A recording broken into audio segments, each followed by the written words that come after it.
فلا أقسم بمواقع النجوم وإنه لقسم لو تعلمون عظيم إنه لقرآن كريم في كتاب مكنون لا يمسه إلا المطهرون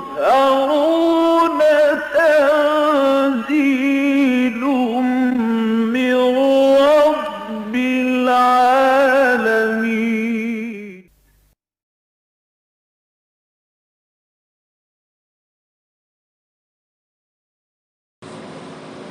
اعوذ باللہ من الشیطان الرجیم، بسم اللہ الرحمن الرحیم۔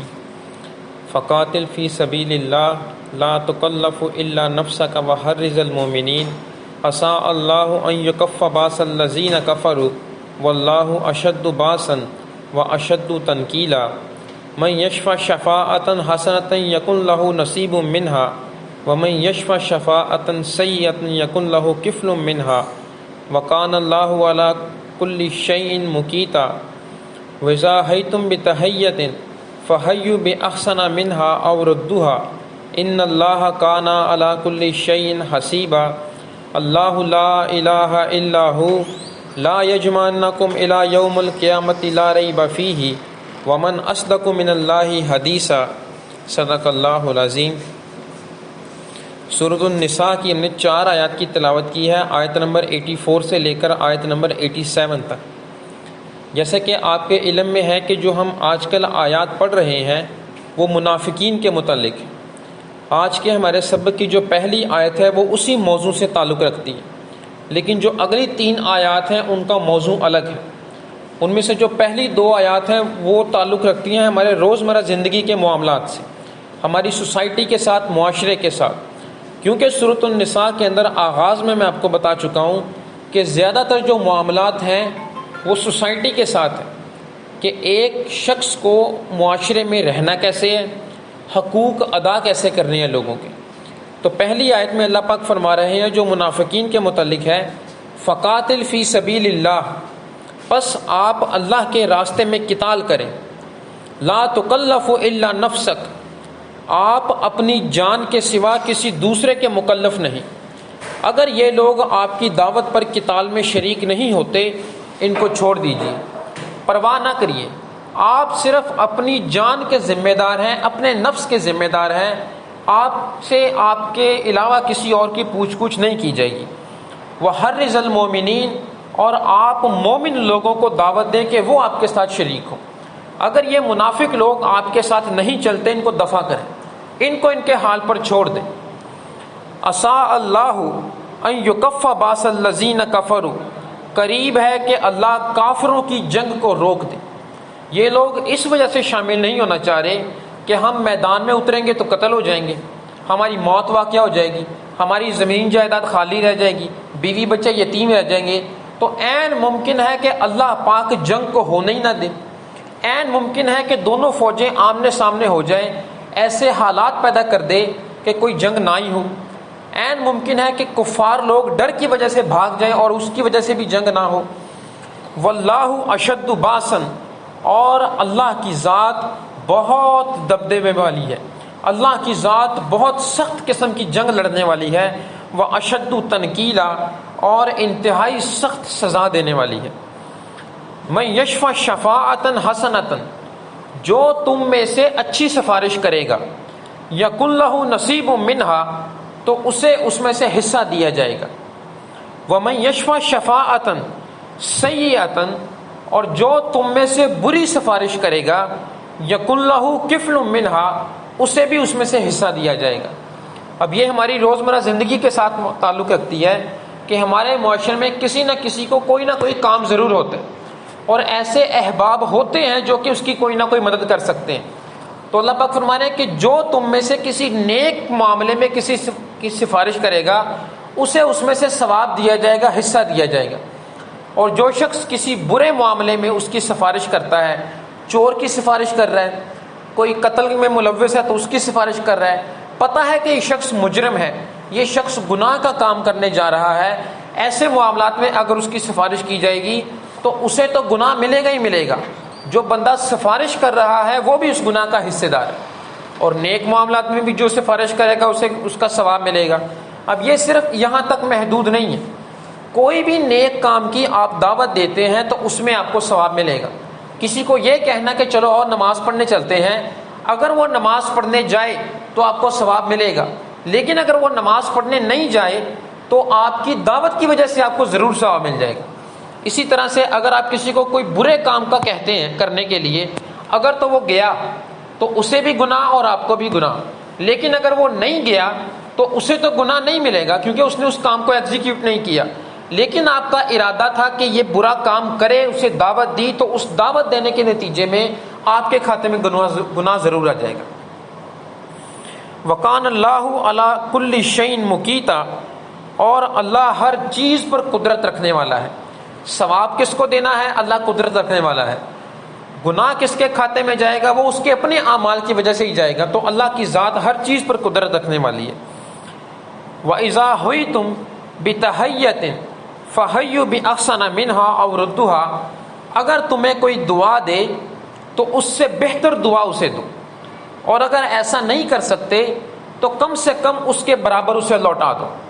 اب واقعہ یہ ہے کہ اسلام کے نافذ ہونے سے پہلے عرب کے لوگ ایک دوسرے کو جو سلام کرتے تھے اس کے الفاظ ہوتے تھے حیاک اللہ، اللہ تمہاری حیات کرے، اللہ تمہاری زندگی دراز کرے، اور یہی الفاظ آج کل ہمارے سرائکی میں بھی پائے جاتے ہیں، حیاتی ہوئے، اس کا بھی یہی معنی ہے کہ اللہ تمہاری زندگی دراز کرے۔ لیکن جب اسلام نافذ ہو گیا تو اس کے بعد الفاظ یہ استعمال ہوئے کہ السلام علیکم، اللہ تمہارے اوپر سلامتی ہو، تمہارے اوپر سلامتی نازل ہو۔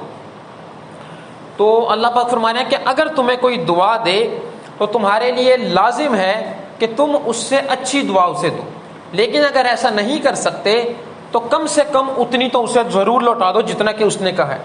اب سلام کے 3 الفاظ ہیں، السلام علیکم ورحمۃ اللہ وبرکاتہ، یہ سلام صرف یہی تک محدود ہے۔ حضرت عمران بن حسین رضی اللہ تعالیٰ عنہ صحابی رسول ہیں، ایک حسین سین سے ہوتے ہیں اور ایک سواد سے، یہ سواد والا ہے۔ وہ فرماتے ہیں کہ نبی علیہ السلام کی بارگاہ میں ایک شخص حاضر ہوا، اس نے کہا کہ السلام علیکم۔ اب یہ بھی سمجھ لیں، کا کما کم، کا کا مطلب ہوتا ہے ایک، کما 2 کو کہتے ہیں، اور کم جو ہے وہ 3 میں اس سے جمع کا صیغہ ہے، کیونکہ عربی کے اندر 3 سے اوپر جمع لاگو ہوتی ہے، وہ 2 کو جمع نہیں گنتے، اردو کے اندر ہم 2 کو جمع گنتے ہیں۔ تو اس شخص نے کہا السلام علیکم، تو نبی صلی اللہ علیہ وسلم نے کہا وعلیکم السلام، وہ بیٹھ گیا اور کہا 10۔ دوسرا شخص آیا السلام علیکم ورحمۃ اللہ، فرمایا 20، وہ بھی بیٹھ گیا۔ تیسرا شخص آیا السلام علیکم ورحمۃ اللہ وبرکاتہ، فرمایا 30، وہ بھی بیٹھ گیا۔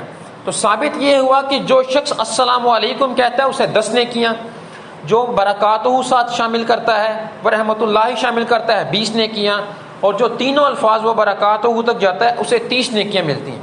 اب علماء کہتے ہیں کہ جو ہمارا سلام ہے وہ صرف ان 3 الفاظ پر مشتمل ہے، اس کے علاوہ جو اضافی الفاظ شامل کرنا یہ بات درست نہیں۔ اب اس کی دلیل کیا ہے؟ دلیل یہ ہے کہ ایک شخص حضرت ابن عباس کے پاس گیا۔ اب یہ ابن عباس کون ہے؟ یہ بہت بڑے صحابی ہیں، نبی علیہ السلام نے ان کے متعلق دعا فرمائی تھی کہ اے اللہ اس شخص کو قرآن کا فہم عطا فرما، اور قرآن کی بہت ساری تفسیری روایات ان سے ہی منقول ہیں، تو یہ ان کا تعارف ہے۔ ایک شخص ان کے پاس گیا اور سلام کیا، اور سلام کو بڑھا دیا، اضافہ فرما دیا، تو انہوں نے اسے روکا کہ ہمارا سلام صرف یہیں تک محدود ہے، اس سے آگے نہ جاؤ۔ دوسری دلیل اس کی یہ ہے، حضرت سلیمان فارسی رضی اللہ تعالیٰ عنہ اس کے راوی ہیں، وہ کہتے ہیں کہ میں ایک دفعہ نبی علیہ السلام کی بارگاہ میں بیٹھا تھا، ایک شخص آیا، اس نے کہا السلام علیکم، نبی علیہ السلام نے فرمایا وعلیکم السلام ورحمۃ اللہ وبرکاتہ، وہ بیٹھ گیا۔ دوسرا شخص آیا، اس نے کہا کہ السلام علیکم ورحمۃ اللہ وبرکاتہ، تو نبی علیہ السلام نے کہا کہ وعلیکم السلام، تو اس نے کہا کہ اے نبی آپ نے میرا حصہ کم کر دیا، اس نے 1 لفظ بولا، آپ نے جواب میں 3 بولے، میں نے 3 بولے، آپ نے جواب میں 1 بولا، حالانکہ قرآن یہ کہتا ہے کہ اتنا جواب تو لازمی دو، لیکن بہتر یہ ہے کہ اس سے زیادہ دو۔ تو نبی علیہ السلام نے فرمایا کہ تم نے زیادتی کرنے کے لیے میرے حصے میں کچھ نہیں چھوڑا تھا، اس لیے میں نے تمہیں وہی لوٹا دیا۔ اب یہ حدیث دو چیزیں ثابت کرتی ہے۔ ایک تو اس سے یہ ثابت ہوتا ہے کہ السلام علیکم ورحمۃ اللہ وبرکاتہ کے آگے الفاظ نہیں ایڈ کرنے، اگر ایڈ کرنے ہوتے تو نبی علیہ السلام جواب میں ضرور ایڈ کر کے اسے کہتے، تو انہوں نے ایڈ نہیں کی۔ دوسرا اس چیز سے یہ بات ثابت ہوتی ہے کہ اگر کوئی شخص وعلیکم السلام، السلام علیکم ورحمۃ اللہ وبرکاتہ تینوں الفاظ آپ کو کہہ دیتا ہے تو آپ وعلیکم السلام کہہ کر بھی اس پر اکتفا کر سکتے ہیں۔ اب کچھ مسائل ہیں، جیسے کہ سلام کہنا اول پہل کرنا یہ افضل ہے اور یہ سنت ہے۔ پہل کرنا یہ سنت بھی ہے اور افضل بھی ہے۔ نبی علیہ السلام کی حدیث ہے کہ جو تم میں سے سلام کرنے میں پہل کرتا ہے وہ غرور اور تکبر سے آزاد ہے۔ دوسری حدیث ہے کہ تم میں سے وہ شخص اللہ کے زیادہ قریب ہے جو سلام کرنے میں پہل کرتا ہے۔ یہ دو مسائل ہیں۔ تیسرا یہ ہے کہ جو شخص سوار ہے اسے چاہیے کہ وہ پیدل کو سلام کرے، جو پیدل چل رہا ہے اسے چاہیے کہ وہ بیٹھے ہوئے کو سلام کرے، اور ہر ملاقات کے دوران سلام کرے۔ یہ جو آج کل ہم کہتے ہیں نا ہائے ہیلو، یہ بھی گریٹنگز ہیں لیکن یہ نیکی سے خالی ہیں، ان سے ملے گا آپ کو کچھ نہیں۔ لیکن اگر آپ السلام علیکم ورحمۃ اللہ وبرکاتہ یہ الفاظ استعمال کرتے ہیں تو 30 نیکیاں آپ کے کھاتے میں آ جائیں گی۔ ہائے ہیلو یہ انگریزی کی گریٹنگز ہیں لیکن اس سے آپ کو کچھ نہیں ملنا، یہ ثواب سے خالی ہے۔ دوسرا مسئلہ یہ ہے کہ اگر کسی جگہ پر ایک جماعت بیٹھی ہوئی ہے اور ایک بڑی جماعت گزر رہی ہے تو بڑی جماعت کو چاہیے کہ وہ چھوٹی جماعت کو سلام کرے۔ ایک اور، اگر ایک جماعت بیٹھی ہوئی ہے اور آپ گزرتے ہو اور پوری جماعت کو سلام کرتے ہو السلام علیکم، تو پوری جماعت میں سے اگر ایک بندہ بھی اس کو جواب دے دے گا تو یہ اکتفا ہو جائے گا، کیونکہ سلام کا جواب دینا یہ واجب ہے۔ مسلمان کے مسلمان پر 5 حقوق ہیں، ان میں سے ایک حق یہ بھی ہے کہ جب سلام کرے تو جواب دے۔ اگر وہ جواب نہیں دیتا تو گویا کہ اس نے اس کا حق ادا نہیں کیا، اور حق ادا نہ کرنے کی وجہ سے گناہ لکھا جائے گا۔ تو سلام کا جواب دینا یہ واجب ہے۔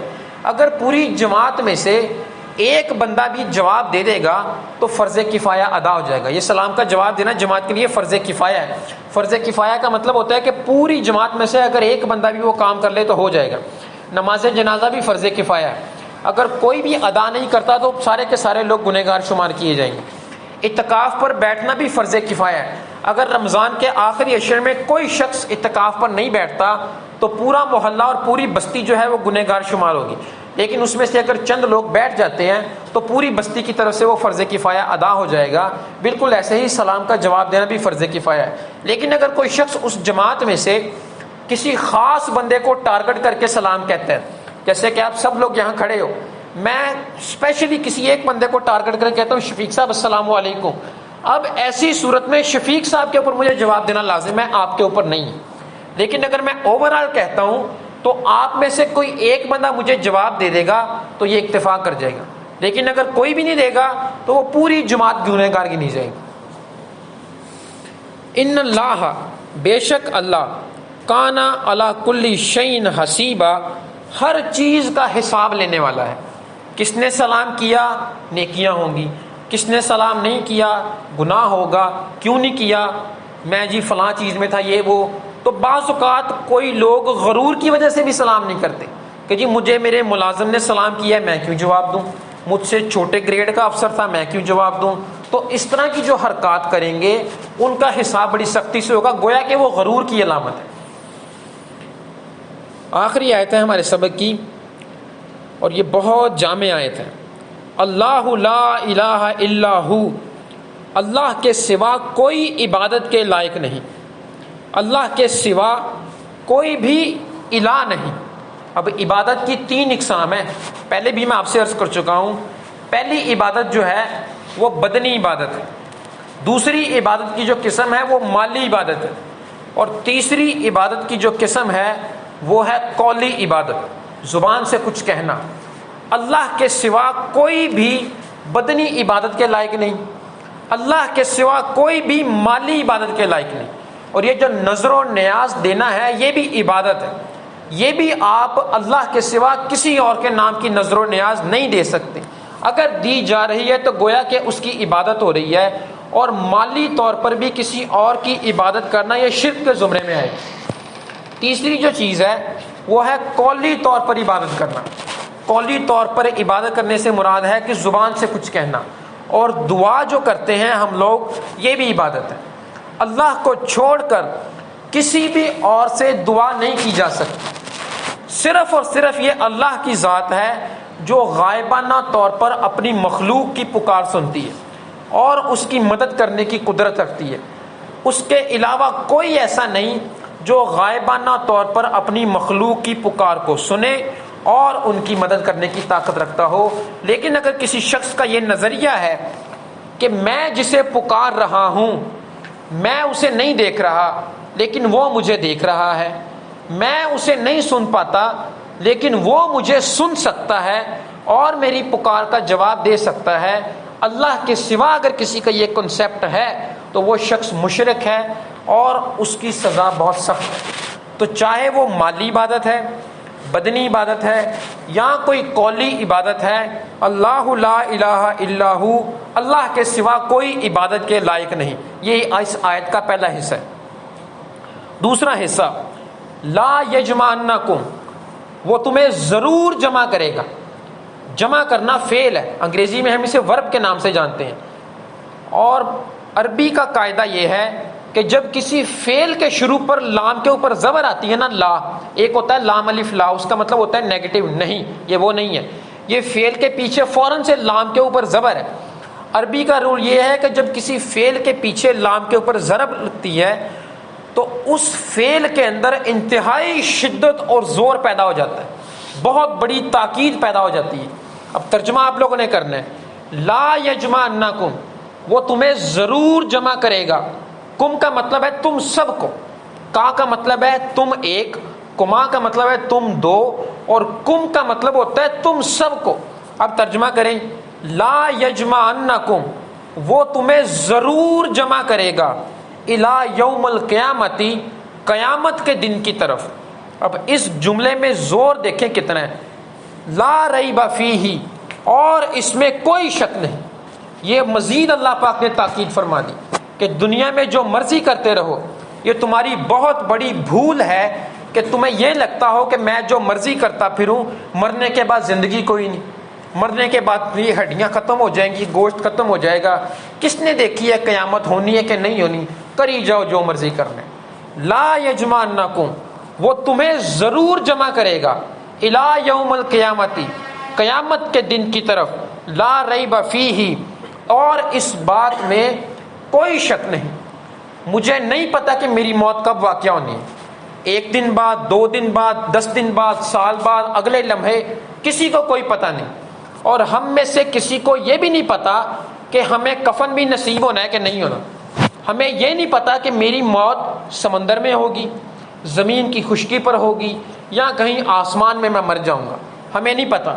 لیکن یہ بات کنفرم ہے کہ جس حال میں بھی میری موت واقع ہو، ایک دن اس ظرف علی خان کو دوبارہ اس گوشت کے ساتھ دوبارہ ضرور کھڑا کیا جائے گا، اور یقیناً آپ سب کو بھی کھڑا کیا جائے گا۔ یہ ہماری بہت بڑی بھول ہے کہ اس دنیا میں ہم جو مرضی کری جائیں، شیطان کے راستے پر چلی جائیں، اپنے نفس کو خوش کرنے کے لیے ہر وہ حرکت کریں جس سے اللہ ناراض ہو اور ہمارا جو نفس ہے وہ راضی ہو۔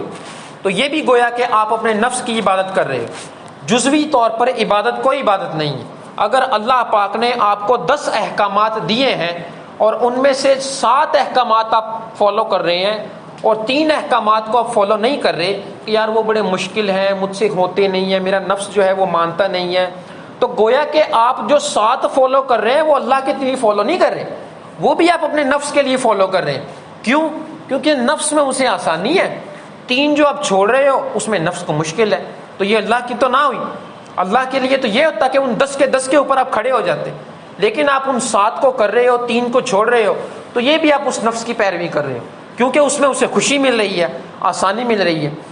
لا یجمعنکم، وہ تمہیں ضرور جمع کرے گا، الی یوم القیامتی، قیامت کے دن کی طرف، لا ریب فیہ، اور اس میں کوئی شک نہیں۔ اگلا حصہ، ومن اصدق من اللہ حدیثا، اور بات کرنے میں اللہ سے بڑا سچا کون ہو سکتا ہے؟ اس میں زور دیکھیں اس پوری آیت میں. پہلی آیت میں اللہ پاک نے فرمایا کہ میرے سوا کوئی عبادت کے لائق نہیں. دوسرے حصے میں وہ تمہیں قیامت کے دن ضرور جمع کرے گا، لا ریب فیہ، اور اس میں کوئی شک نہیں. ومن اصدق من اللہ حدیثا، اور بات کرنے میں پہلی بات جو اللہ نے کہی میرے علاوہ عبادت کے کوئی لائق نہیں. دوسری بات اللہ نے کہی کہ میں تمہیں قیامت کے دن ضرور جمع کروں گا. ومن اصدق من اللہ حدیثا، اور بات کرنے میں اللہ سے بڑا سچا کون ہو سکتا ہے؟ یہ سوالیہ انداز ہے. اب ہمیں اس آیت کو سمجھنا چاہیے اور اس پر غور کرنا چاہیے. ضرورت تو اس چیز کی ہے کہ اس آیت کو ہم یاد کر لیں. کوئی بڑی آیت نہیں، 3 حصوں پر مشتمل ہے، اور اسے بار بار دہرائیں اور اس کے ترجمے پر اور الفاظ پر غور کریں. اگر ایسا ہم کرتے ہیں تو یہ چیزیں ہمارے سامنے مزید واضح ہو جائیں گی. لیکن اگر یہ ہمارے دماغ سے چیزیں نکل گئیں تو شیطان تو پھر کھڑا ہے آپ کو بہکانے کے لیے. وہ یہ چاہے گا کہ میں اس کو الٹے راستے پر جاؤں. میں نے تو جہنم میں جانا ہی جانا ہے، ان کو بھی اپنے ساتھ لے کر جہنم میں جاؤں. تو آج کا ہمارا سبق یہیں تک تھا. اللہ تعالی ہم سب کو اس قرآن کو سمجھنے کی اور اس پر عمل کرنے کی توفیق عطا فرمائے.